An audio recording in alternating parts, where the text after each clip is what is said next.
Hello everyone, welcome to my channel. ఈరోజు వీడియోలో ప్రతి ఒక్కరికి ఉపయోగపడే కొన్ని వంటింటి చిట్కాలను చూసేద్దాం. కొన్ని టిప్స్ అయితే అందరికీ తెలిసే ఉంటుంది, తెలియని వాళ్ళ కోసమే ఈ వీడియో అనమాట. సో వీడియో నచ్చితే తప్పకుండా మీరు లైక్ చేయండి. సో ఫస్ట్ అయితే మనం గ్రీన్ టీ గురించి తెలుసుకుందాం. గ్రీన్ టీ గురించి తెలుసుకోవాలంటే అది వెయిట్ లాస్ అవ్వాలనుకునే వాళ్ళే తాగుతారు కదా. సో మన హెల్త్కి కూడా మంచిది. మామూలు టీ కంటే ఈ గ్రీన్ టీలో ఇట్లాంటివి తాగుతాయి అనమాట. అయితే ఆ గ్రీన్ టీ బ్యాగ్స్ ఉన్నాయి కదా, వాటిని పడేస్తుంటారు అనమాట అందరూ. వాటిని అస్సలు పడేయకండి.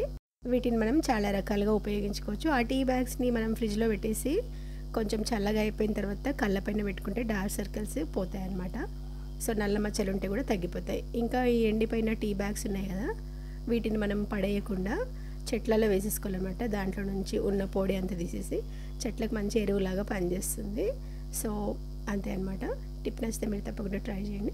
అండ్ నెక్స్ట్ టిప్ వచ్చేసి, ఉల్లిగడ్డలు కోసేటప్పుడు కళ్ళలో నీళ్ళు వస్తుంటాయి కదా, అట్లా నీళ్ళు రాకుండా ఉండాలంటే కొంచెం ఆయిల్ అప్లై చేసేసి కట్ చేసేయాలి. సో చూసినారు, కళ్ళలో నీళ్ళు రావన్నమాట. ఇంకా అస్సలు ఏడవకుండానే ఉల్లిగడ్డలు కట్ చేసేసేయండి మీరు ఈసారి. సో నెక్స్ట్ అయితే ఆలూ ఫ్రై చేసుకునేటప్పుడు ఆలుగడ్డ అంతా ఇట్లా మెత్తగా అయిపోతుంటుంది కదా, గిన్నెకి అతుక్కుపోతూ ఉంటుంది. సో అట్లా కాకుండా ఉండాలంటే దాంట్లో కొంచెం సాల్ట్ వేసేసి ఒక 10 నిమిషాలు మనం పక్కన పెట్టేసేయాలి. తర్వాత వాటర్ అంతా తీసేసి మళ్ళీ కడిగేసి స్టవ్ మీద మనం నార్మల్గా ఆలూ ఫ్రై ఎట్లా చేసుకుంటాం అట్లనే ఆయిల్ పోసేసి కొంచెం ఆనియన్స్ ఆలుగడ్డ వేసేయాలి. చూసినారు కదా, అస్సలు అంటుకోదనమాట, విడివిడిగా వచ్చేస్తుంది అది. దాంట్లో ఇంకా ఏం మసాలా కావాలనుకుంటే అవి వేసేసుకోవాలి. ఆలు అయితే ఫాస్ట్గా ఉడికిపోతుంది. మనకు 10 నిమిషాలలో ఆలూ ఫ్రై అయితే ఇట్లా రెడీ అయిపోతుంది అనమాట. ఈ టిప్ నచ్చితే మీరు కూడా తప్పకుండా ట్రై చేయండి ఈసారి ఆలూ ఫ్రై చేసినప్పుడు.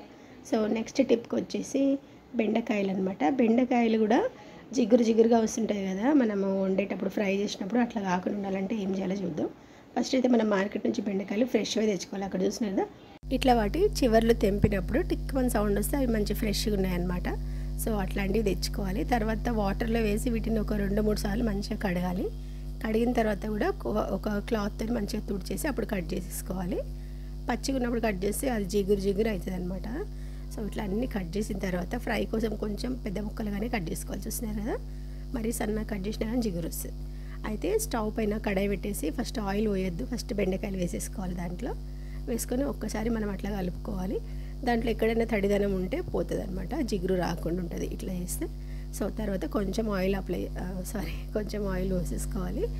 ఆయిల్ కూడా ఎక్కువ పడుతుంది అనమాట బెండకాయ ఫ్రై చేసినప్పుడు. సో కొంచెం ఆయిల్తో కూడా మనం మంచిగా టేస్టీగా చేసుకోవచ్చు. చూసినా నేను కొంచెమే ఆయిల్ పోసిన తర్వాత ఒక ఆనియన్ అనమాట అట్లా కట్ చేసేసినాను. ఇది డిఫరెంట్గా చేస్తున్నాను నేను, ఇట్లా చేసుకోండి, ఫ్రై అయితే మంచిగా అవుతుంది. సో తర్వాత ఇంకేముంది, పసుపు ఉప్పు వేసేసుకొని కలిపేసుకొని తర్వాత ఇంకా జిగురు అస్సలు రావద్దు అంటే ఈ టిప్ మంచిగా యూజ్ అవుతుంది. నిమ్మకాయ ఒక హాఫ్ దీంట్లో పిండేసేయాలి. పిండేసి మనం ఇంకా మూత పెట్టేసి దాన్ని మగ్గించాలన్నమాట. సో అది మంచి 5 నిమిషాలలో మగ్గిపోతుంది. చూస్తున్నారు కదా, టేస్ట్ కూడా బాగుంటుంది. అప్పుడు లాస్ట్లో ఎల్లిపాయలు వేసుకోవాలి ఎప్పుడైనా కానీ, దాని ఫ్లేవర్ అనేది ఇంకా మంచిగా వస్తుంది అనమాట. ముందే వేస్తే మాడిపోతుంది. సో చూసినా కదా, వేసేసుకొని కారం కూడా లాస్ట్లోనే వేసేసుకొని ఇంకొక 5 నిమిషాలు మనం ఫ్రై చేసేసుకుంటే బెండకాయ ఫ్రై అయితే ఇట్లా జిగురు లేకుండా టేస్టీగా రెడీ అయిపోతుంది అనమాట. మనకు పిల్లలకి లంచ్ బాక్స్ పెట్టినప్పుడు ఇట్లా వేసేసేయచ్చు. సో నెక్స్ట్ టిప్ వచ్చేసి, పప్పులకు పురుగులు పడుతుంటాయి కదా. సో పప్పులకు పురుగులు పట్టకుండా ఉండాలి ఎక్కువ రోజులు అంటే దాంట్లో కొంచెం సాల్ట్ వేసేయాలి అంతే. ఏ పప్పులైనా సరే ఇది అన్నిటికీ యూజ్ అవుతుంది. సో కొంచెం సాల్ట్ వేసి మొత్తం కలిపేసి పక్కన పెట్టేసేయాలి. పల్లీలకు కూడా నేను అట్లనే వేసి పెట్టేస్తాను. సో పల్లీలు మనం వేయించుకున్నప్పుడు పొట్టు తీయడం కూడా కొంచెం కష్టం అవుతుంది కదా. సో పొట్టు తీయడం చాలా ఈజీగా ఎట్లా అని చూద్దాం ఇప్పుడు.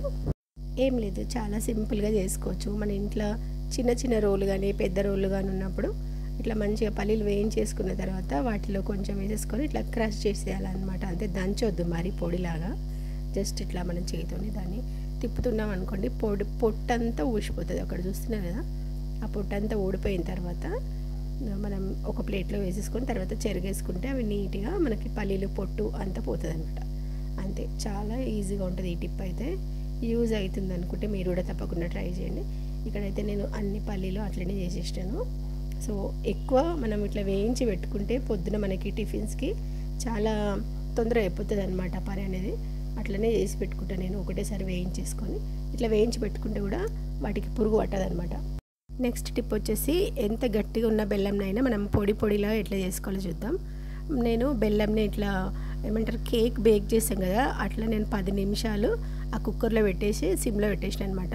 అప్పుడు ఆ బెల్లం అనేది మెత్తగా అయిపోతుంది.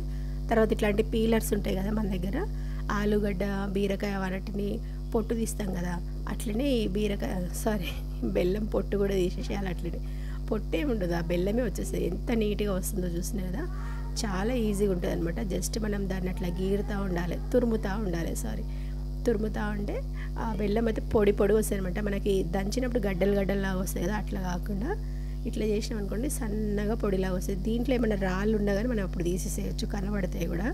ఆ రాళ్ళు అన్నిటివి తీసేసుకుంటే సరిపోతుంది, నీట్గా ఉంటుంది అనమాట. బెల్లం పొడి అయితే ఇట్లా చేసి ఒకటేసారి స్టోర్ చేసి పెట్టేసుకోవచ్చు. చూసిన కదా, ఆ బెల్లం అంతా తురిమిన తర్వాత నేను ఆ చిన్న ముక్కని ఇట్లా చేతిలో పట్టుకొని చేసేస్తున్నాను. లేదా మనం ఇంకా దానికి కొబ్బరి తురిమేటట్టు కూడా దీన్ని తురుముకోవచ్చు అనమాట, అప్పుడు కూడా మంచిగా వస్తుంది. ఆ పెద్ద ముక్కని మనం తురమడానికి రాదు కాబట్టి నేను పీలర్తో చేసినాను. సో ఇక్కడ చూపిస్తాను చూడు, చిన్న బెల్లం ముక్కని ఇట్లా తురిమేసుకోవాలి. సో చూసినా కదా, చాలా అంటే చాలా ఈజీగా మనం బెల్లం పొడిని ఇంట్లోనే ఇట్లా తయారు చేసేసుకోవచ్చు. బెల్లం పొడిని చాలాసార్లు మనం రెడీమేడ్గా కొంటూ ఉంటాం కదా, అట్లా అది కొంచెం ఎక్కువ రేట్ ఉంటుంది అనమాట. మామూలు బెల్లమే తెచ్చుకొని మనం ఇట్లా పొడి చేసి పెట్టేసుకుంటే ఇంకా మనకి పని ఈజీ అయిపోతుంది. సో అంతే, టిప్ నచ్చితే మీరు తప్పకుండా ట్రై చేయండి. ఇట్లా కుక్కర్లో కాకుండా ఓవెన్ ఉన్న వాళ్ళు ఓవెన్లో ఒక 5 minutes పెట్టేసి ఆ బెల్లం మెత్తగా అయిపోతుంది, అప్పుడు దాన్ని తురిమేసుకోవచ్చు. సో చూస్తున్నారు కదా, బెల్లం పొడి అయితే ఎంత ఈజీగా తయారు చేసుకోవచ్చో. నెక్స్ట్ టిప్ వచ్చేసి ఆనియన్స్ని కూడా అట్లా పీలర్తో కట్ చేసుకోవచ్చు. చూసినా కదా, పెద్ద ఆనియన్స్ని మనము బిర్యానీ కోసం కట్ చేస్తుంటాం కదా, సన్నగా స్లైసెస్ లాగా. సో ఇట్లా ఈ పీలర్ ఉంటుంది కదా, పీలర్తో కూడా దానిపైన మనం అట్లా కట్ చేసినాం అనుకోండి, సన్నగా ముక్కల్లాగా వచ్చేస్తాయి అన్నమాట.